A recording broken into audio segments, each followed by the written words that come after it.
Kemudian silakan saudara analisis. Silakan perhatikan ya, saya perusahaan manufaktur mengalami pertumbuhan pesat dalam 3 tahun terakhir. Namun, dengan pertumbuhan tersebut muncul tantangan pengelolaan keuangan yang semakin kompleks. Sebagai Chief Financial Officer, Anda dituntut untuk tidak hanya menjaga kesehatan keuangan perusahaan saja, tetapi juga menjadi mitra strategis dalam pengambilan keputusan. Setelah melakukan evaluasi, direksi menemukan bahwa walaupun penjualan meningkat, margin keuntungan menurun karena biaya produksi dan operasional yang membengkak. Selain itu, perusahaan menghadapi risiko likuiditas karena adanya proyek ekspansi besar yang memerlukan investasi modal cukup besar. Silakan dianalisis ya. Baik, izin menganalisis contoh kasus yang Ibu berikan tadi. Menurut saya, pertumbuhan besar ini membawa dampak ganda. Di satu sisi, volume produksi melonjak sehingga peningkatan pendapatan, tetapi di sisi lain, efisiensi operasional seperti pemborosan bahan baku, ketergantungan pada pemasok mahal, dan proses produksi manual yang rentan kesalahan menyebabkan biaya membengkak. Selain itu, proyek ekspansi mungkin pembangunan pabrik baru atau akuisisi teknologi menghisap likuiditas secara signifikan, di mana arus kas keluar melebihi masuk jika tidak dikelola dengan proyeksi yang akurat.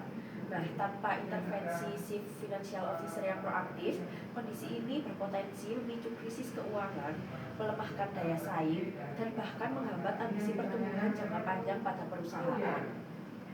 Nah, untuk strategi pengendalian biaya produksi dan operasional untuk mengatasi pembengkakan biaya, yang pertama yaitu melakukan audit komprehensif terhadap seluruh rantai nilai produksi, mengidentifikasi area pemborosan seperti overstock inventaris atau proses non value add, kemudian terapkan lean manufacturing untuk memangkas biaya hingga 20-30% tanpa mengorbankan kualitas produk.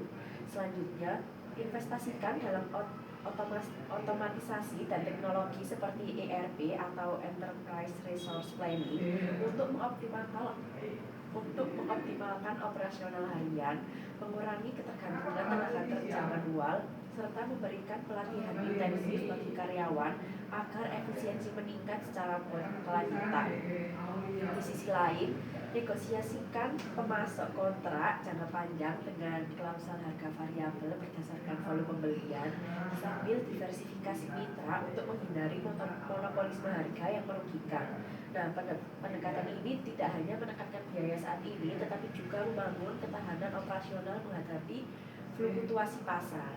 Untuk menghadapi proyek ekspansi, menurut saya harus menyusun model forecasting arus kas multiskenario optimis, realistis, dan pesimis untuk memetakan kebutuhan dana tepat waktu, di mana diversifikasi sumber pendanaan seperti pinjaman berbunga rendah, obligasi korporasi, atau bahkan equity financing dari investor strategis menjadi kunci.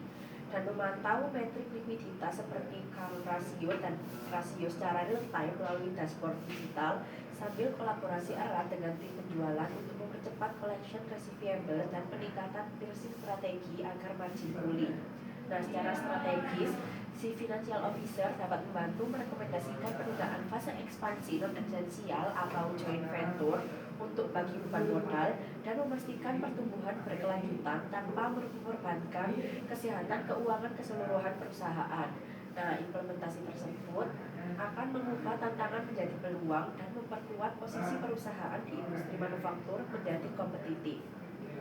Sekian analisis kasus yang bisa saya sampaikan.